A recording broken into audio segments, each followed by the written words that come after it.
Rifki. Bang Rifki. Silakan, Bapak Rifki, nyalakan kamera Anda. Bapak Rifki, silakan nyalakan kamera Anda. Muslim atau Kristen, Bang? Muslim, alhamdulillah. Muslim. Silakan, Assalamualaikum. Bang. Jangan mengucapkan assalamualaikum kepada non-muslim. Gak apa-apa. Assalamualaikum itu untuk kesejahteraan semuanya. Umat yang ada di muka bumi. Bang, Anda percaya? Sehat, Bang Edis, sehat. Sehat. Anda Islam? Gimana kabar? Sehat? Iya, Islam. Anda percaya nggak dengan Muhammad? Percaya. Muhammad mana nih? Nabi Muhammad Sallallahu Alaihi Wasallam apa Muhammad mana? Muhammad Nabi, yang kalian ya, katakan Nabi. Percaya. Oke. Dia bilang apa? Boleh nggak dia mengatakan memberi salam kepada non-muslim? Ya daripada saya bilang asakum kan nggak boleh. Ini gimana sih kita mau diskusi begini? Coba itu efeknya dikecilin dulu, Bang. Tidak seiman. Bang, efeknya dikecilin dulu, dimatikan dulu. Jangan suara yang digedein, otak yang dibesarin, pikiran. Ini pikirannya juga udah bagus, Bang Edis. Suara aja dibesarin, memang kaum ini tua ini. Gede. Sedang. Udah begini saja, dengar. Gimana? Anda ini kan seorang Muslim. Ya. Anda percaya dengan Muhammad? Percaya. Muhammad bilang boleh nggak memberi salam kepada non-muslim? Saya memberikan salam. Yang saya tanya penonton. Muhammad boleh nggak? Membolehkan nggak memberi salam kepada non-muslim? Nggak boleh. Nggak boleh. Terus Anda kenapa memberi salam kepada saya? Ya kita ini kan ada di media sosial. Siapa tahu yang penontonnya ada Muslim juga. Mulai kau akrobat. Akrobat saja. Berhenti dulu lah kau merokok itu. Kenapa emang? Ini hak begini, sendiri. Kita ini kan lagi ngomongin Allah dan lagi ngomongin Muhammad. Saya berkata tentang iman saya, Bapa di surga, Tuhan Yesus dan Roh Kudus. Anda berbicara tentang Allah dan Muhammad. Mentang-mentang Allah dan Muhammad itu adalah ketua geng, jangan Anda mau ngomongnya sambil merokok. Enggak, saya enggak bermasalah masalah ketua geng. Saya tuh naik ini pengen nanya. Apa yang mau Anda utarakan? Silakan. Ya, cuman mau nanya aja. Apa pertanyaan Anda? Tuhan itu esa enggak? Kalau menurut Bang Edis, kalau menurut saya Muslim, Tuhan itu esa. Satu. Sebentar, ada telepon masuk. Sebentar, ada telepon. Oke. Sebentar. Teman-teman tolong ya, kalau saya lagi siaran jangan ditelepon teman-teman ya. Karena terjeda, nanti saya tidak bisa mengangkat telepon. Oke, coba. Jangan matikan kameramu. Enggak, tadi katanya menerima telepon. Oke. Silakan pertanyaanmu, ulangi lagi. Enggak, cuma nanya aja. Kalau menurut Bang Edis itu Tuhannya esa enggak? Kalau menurut Islam itu esa. Dah, itu aja. Dan juga dalilnya. Ya. Kalau di Muslim ada, dalilnya ada. Kalau Tuhannya Bang Edis itu esa. Ada. Menurut apa? Di mana? Ya, jadi di dalam Bible jelas sekali dikatakan, dengarlah wahai orang Israel, Shema Yisrael. Tuhan di situ itu merujuk kepada Yod-He Vav-He atau Yahweh ya. Dengarlah wahai orang Israel, Adonai Eloheinu, Adonai Echad. Tuhan itu Allah kita, Tuhan itu Esa. Kata Tuhan di situ bukan merujuk kepada Allah, bukan merujuk kepada sesembahannya orang Arab, tetapi kata Tuhan di situ merujuk kepada Yod-He Vav-He. Pertanyaan selanjutnya? Udah, cuman itu aja. Tapi ada yang saya heran itu gini loh, kan Bang Edis ini agamanya Kristen, mohon maaf ya, nanyain agama, maaf. Itu ada bapak, ada sebentar, sebelum ke sana dulu. Bang, sebelum ke sana saya tanya dulu, apa Esa itu? Satu, oke. Saya ada berapa? Ada satu. Berarti saya Esa enggak? Kalau Bang Edis itu satu, bukan berarti ya Esa. Ini satu. Gimana sih? Enggak, satu. Esa itu bahasa itu apa? Tenang. Esa itu ya, bahasa Tuhan apa? yang Maha Esa itu satu. Oh lama Jang ditanya. Orang kamu saja. Dengar. Esa itu apa artinya? Bahasa lain dari Esa itu apa? Ahad. Ahad itu bahasa apa lagi? Pakai bahasa Indonesia yang benar dulu. Bahasa Indonesia sehari-hari. Bahasa Indonesia yang modern apa? Satu. Oke. Saya ada berapa? Satu, Bang Edi. Berarti saya Esa enggak? Sendiri, iya. Berarti saya Esa enggak? Esa. Oke, ayo angkat tanganmu. Aku bersaksi. Ayo. Bapak, ayo. Aku bersaksi. Ya, aku bersaksi bahwa Edis adalah Esa. Adalah satu. Katanya Esa. Lah kan katanya pakai bahasa sehari-hari. Angkat jari Anda ke atas. Angkat jari Anda ke atas. Ayo, angkat jari Anda ke atas. Angkat jari Anda ke atas begini. Aku bersaksi bahwa Edis itu satu. Bahwa Edis itu satu. Wah. Edis itu satu. Oke. Ya. Terus apa lagi sekarang Allah Tuhan Anda ada satu, betul? Ya, Allah. Oke, saya juga satu, betul? Iya, Edis satu. Berarti baik Allah dan saya sama-sama satu, betul? Ya, Allah itu satu, tapi dia Esa. Iya. Kul, katakanlah, Hu Edis, Hu Ahad, Edis, Hu Samad. Jangan dirubah ayat Al-Quran, Bang Edis. Jangan dirubah. Anda kok hanya senang satu-satu saja, saya juga satu kok. Itu salah. Kalau Bang Edis ngomong kayak gitu salah, Bang. Sekarang saya tanya, saya ada satu enggak? Enggak, sekarang tadi kan saya yang bertanya sama Bang Edis. Gimana ini? Ya kan? Anda sudah bertanya, sudah saya jawab. Tuhannya Bang Edis itu satu apa enggak Tuhan? Kalau kami Muslim satu, Allah Subhanahu wa Ta'ala. Ehad. Iya, udah. Nah, sekarang kalau masalahnya tahu nggak? Anda tidak tahu definisi ehad yang benar. Definisi ehad itu bukan satu kayak telur. Gimana sih? Jadi jangan disamain dengan makhluk. Kalau Tuhan itu Bang Edis, waduh, kacau. Jangan disamakan dengan makhluk. Baik. Iya. Baik. Tuhan itu tidak ada yang serupa. Makanya saya bilang tidak ada yang serupa dengan dia. Iya. Tidak ada yang serupa dengan Allah, betul? Tidak ada yang serupa dengan ciptaannya. Oke, Allah tidak serupa dengan ciptaannya. Iya. Jumlah betul. Allah ada berapa? Allah itu satu, Esa. Satu. Saya ada berapa?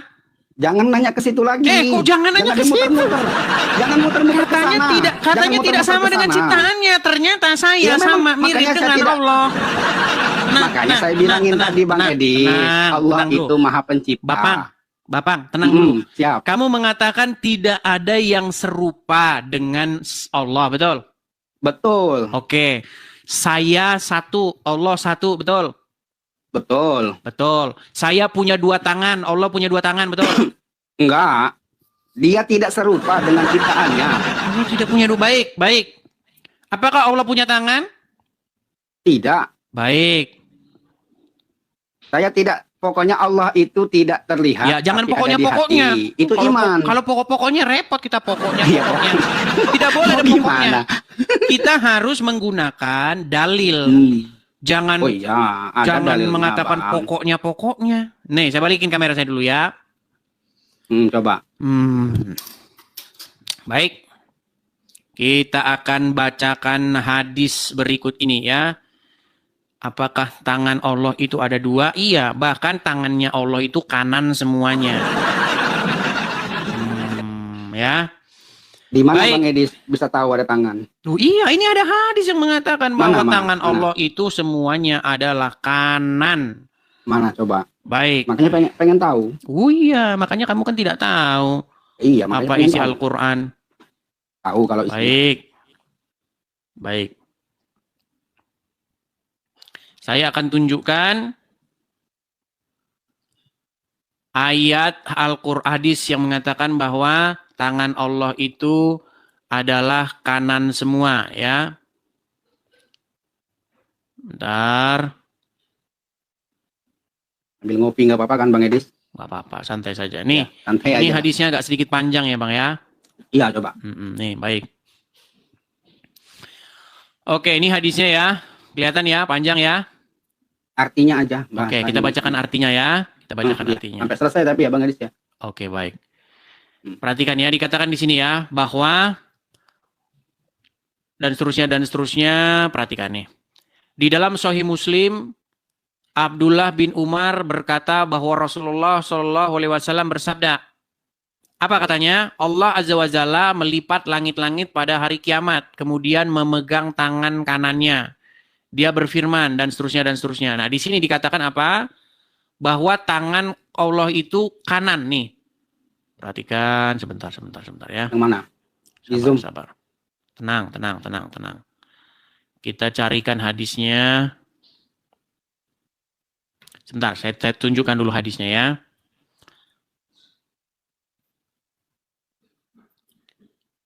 Saya tunjukkan hadisnya. Ini tulisan-tulisannya di sini nih terlalu banyak penjelasan-penjelasan karena memang mereka udah kalang kabut nih. Sabar.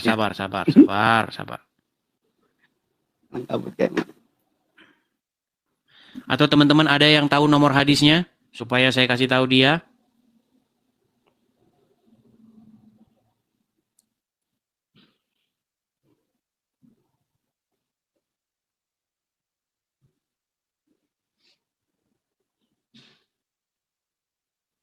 Sebentar ya.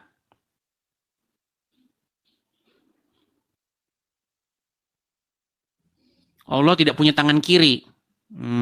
Ya.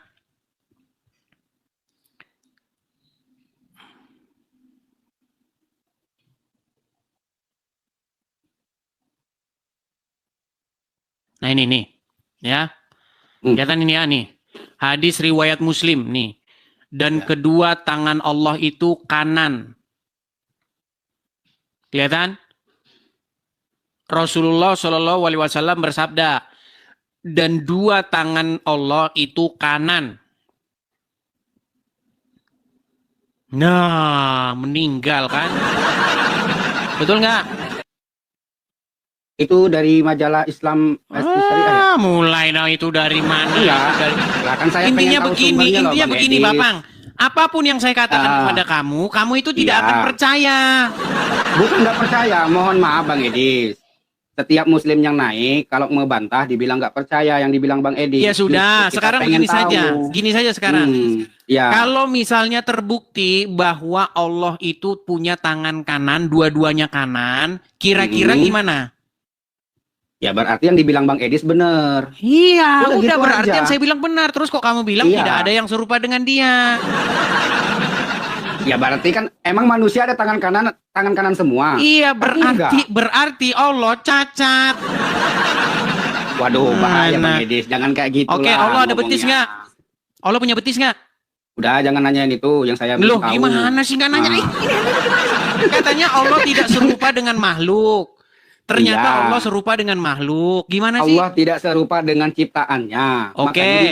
Tadi, apakah Allah punya betis? Tangan kanan semua. Apakah Allah punya betis? Ada kanan, ada kiri. Ya sudah, apakah Allah sekarang punya betis? Tidak tahu. Terus kenapa Anda katakan tidak serupa dengan apapun? Ya, karena itu ajaran kami sebagai muslim. Allah ya berarti kamu lagi pamer dogma di sini. Ngapain kalau kita pamer dogma? Itu kan di Al-Quran, di kitab kami muslim. Ada surat Al-Ikhlas. Bang, biar kita nggak debat kusir, itu begini. Anda kan mengatakan bahwa Allah tidak serupa dengan apapun. Nah, itu kan dogma teologis Anda, betul? Betul. Oke, mau kita uji nggak itu dogma itu atau hanya sekedar menjadi dogma saja? Walaupun bego dipercaya aja atau bagaimana? Ya, nggak apa-apa. Saya dibilang bego sama manusia nggak apa-apa. Nggak, maksud saya begini. Apakah itu hanya sekedar kedunguan atau kebodohan yang Anda percaya atau siap diuji? Ya kalau untuk iman saya tidak boleh dipertanyakan. Iya, makanya saya bilang ketika Islam dipertanyakan maka meninggallah Islam itu.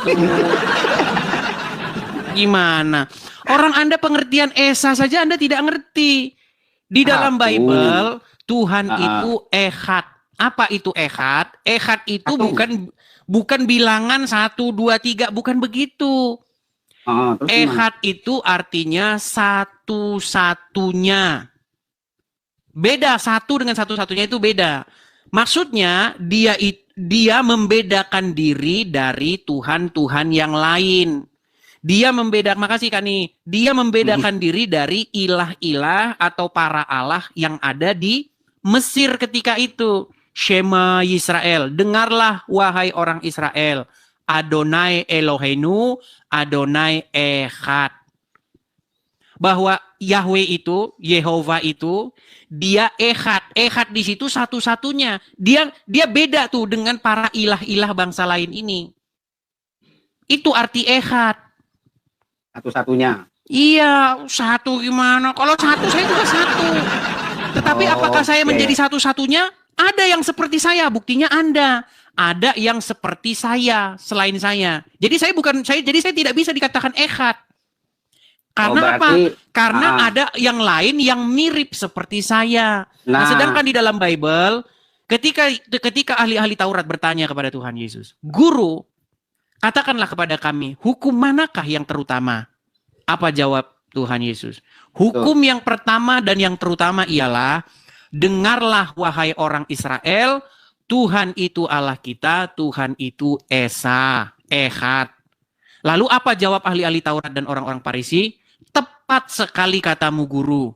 Memang dia Esa dan tidak ada yang seperti dia. Nah, terus pertanyaan selanjutnya. Setelah ada kata-kata itu, kenapa kok bisa-bisanya Yesus itu dipertuhankan? Baik. Pertanyaan saya nih, secara pribadi. Baik. Mohon maaf nih, saudara-saudara. Nggak apa-apa, itu pertanyaan yang bagus. Nah, ini pertanyaan yang bagus, Bang Rifki. Nah, sekarang apa yang kamu maksud dipertuhankan itu? Kalau pengertian dipertuhankan maksudmu, makasih bagus. Kalau dipertuhan maksudmu itu adalah menganggap Yesus adalah Bapa di surga, itu bukan pengertian dipertuhan di dalam Bible. Dipertuhan itu maksudnya membuat dirimu dikuasai oleh dia, diatur oleh dia, dipimpin oleh dia, menjadikan dia sebagai rajamu, penguasamu, pengendali hidupmu. Nah, yang harus dipertuhan itu adalah Bapa di surga, Yesus, dan Roh Kudus. Jadi pertanyaanmu tadi, kenapa harus dipertuhan Yesus? Karena perintah Bapa di surga. Bapa di surga menyuruh umat manusia supaya umat manusia menaklukkan diri kepada Yesus. Jangan menaklukkan diri kepada setan. Sehingga kalian mengikuti apa kata setan. Tetapi menaklukkan diri kepada Yesus. Karena Yesus adalah firman yang datang daripada dia. Sang firman. Jadi manusia itu dimensinya hanya mendengar firman. Kita tidak melihat Bapa di surga. Karena dia tidak terjangkau oleh akal dan pikiran manusia. Yang sampai kepada kita itu adalah firman-Nya.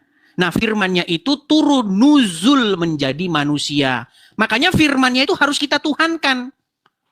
Harus kita pertuhan dia. Sama seperti kita mempertuhan Bapa juga. Nah, yang menjadi pertanyaan sekarang, berarti ada Tuhan lain? Ya, bukan Tuhan lain. Dia Tuhan yang datang daripada Bapa di surga. Jadi dia bukan sebuah otoritas yang lain. Tetapi dia otoritas yang datang daripada Bapa di surga. Justru mempertuhan Yesus adalah cara mempertuhan Bapa di surga. Ketika kita menundukkan diri kepada Roh Kudus, menaklukkan diri kepada Roh Kudus, mempertuhan dia, itu adalah bentuk daripada mempertuhan Bapa di surga. Begitu pola pikirnya. Sekarang, saya mau tanya nih kepada Anda. Anda kan tadi bertanya kepada saya, mempertuhan. Kenapa kok Yesus dipertuhan? Kan gitu? Nah, iya. Nah, sekarang saya tanya kepada Anda. Mau nanyain mempertuhankan Muhammad. Nah, sekarang saya tanya kepada Anda. Orang yang takluk, patuh, tunduk, mengikut iblis. Dia sedang mempertuhan Allah atau mempertuhan iblis? Mempertuhan Allah. Nah, ini makanya selitnya itu di sini. Makanya diskusi. Tenang. Dulu, tenang. Tahu nggak? Selip kita itu cuma di sini. Kalau ini beres, semuanya beres. Coba Anda perhatikan satu kali lagi nih. Ini pertanyaan Muslim itu sekitar sini-sini saja, teman-teman. Jadi nggak ada yang lain. Makanya kalau kita sudah paham di sini, makanya Muslim itu sebenarnya sudah bertobat kalau mereka sudah paham di sini. Perhatikan Bang, perhatikan ya. Ya. Menurut Anda, saya yang Kristen ini, saya mempertuhan Allah nggak? Ya gimana menurut Bang Edi sendiri lah. Nah makanya kan botolnya sudah memang kelewatan. Kalau saya kan mengakui. Tenang dulu. Enggak, sekarang Bang Edi sendiri yang mengakui. Tenang. Perhatikan. Perhatikan. Apakah menurutmu semua manusia di muka bumi ini menjadikan Allah sebagai Tuhannya? Ya. Berarti orang-orang kafir, orang-orang saya sedang menjadikan Allah sebagai Tuhan saya. Ya menurut mereka gimana? Kalau saya sendiri Tuhan saya tidur Allah. Di bawah sana Bang, tidur di bawah sana. Nah, ini penyakitnya orang Islam di situ. Iya, mereka tidak tahu mempertuhan itu apa maksudnya. Nggak tahu mereka. Gitu loh. Ya mau gimana? Begitu. Saya sudah bilang bahkan ribuan kali sudah saya bilang, kalau kalian baca Quran, baca Bible dengan benar, kalian itu akan sampai kepada satu titik kesimpulan. Cara mempertuhan Allah itu tiada lain, tiada bukan ya dengan mempertuhan Muhammad. Masalahnya kamu tidak tahu mempertuhan itu apa. Apa yang dimaksud dengan sebuah kegiatan mempertuhan? Atau perbuatan apakah yang dilakukan sehingga perbuatan itu disebut mempertuhan? Ini selipnya cuma di situ saja. Simple. Kalau kalian betul-betul mau menggunakan otak kalian, kalian pasti akan setuju bahwa umat Islam mempertuhan Allah melalui Muhammad. Gimana? Begitu di dalam kekristenan, bagaimana cara mempertuhan Bapa di surga? Gimana cara jadikan dia itu sebagai Tuhan kita? Caranya harus menjadikan Yesus sebagai Tuhan kita. Karena tidak bisa kita mengikuti Bapa di surga tanpa mengikuti Yesus. Gitu loh. Sulit benar sih kamu memahami. Gimana kamu mau bisa paham? Orang kepalamu saja kamu benturin ke ubin 5 kali sehari. Gimana? Shema Yisrael Adonai Eloheinu Adonai Echad. Dengarlah wahai orang Israel. Tuhan, nah kata Tuhan di situ itu nggak sama seperti Tuhan di dalam pikiranmu. Kata Tuhan di situ T-nya huruf besar, U-nya huruf besar, H-nya huruf besar, A-nya huruf besar, N-nya huruf besar. Di dalam Bible kalau kalian lihat huruf besar semua itu merujuk kepada YHWH. Merujuk kepada dia. Nah, kata inilah yang sering dianggap oleh orang-orang yang Kristen pun begitu. Tidak pernah baca Bible, tidak pernah buka Bible seumur hidupnya. Jadi ketika dikatakan dibuka Lukas pasal yang kedua ayat yang ke-22. Ketika Yesus berumur 8 hari, lalu dia diserahkan kepada Tuhan. Ada Tuhan, diserahkan kepada Tuhan. Kalau kamu baca Bible nggak ngerti Tuhan yang dimaksud di situ apa, ya memang kamu pening. Sama seperti orang Islam pening ketika dia lihat ini ada Tuhan diserahin ke Tuhan. Ini gimana? Makanya kalau orang ngajar itu kalian pahami maksudnya. Gitu loh. Ya silakan.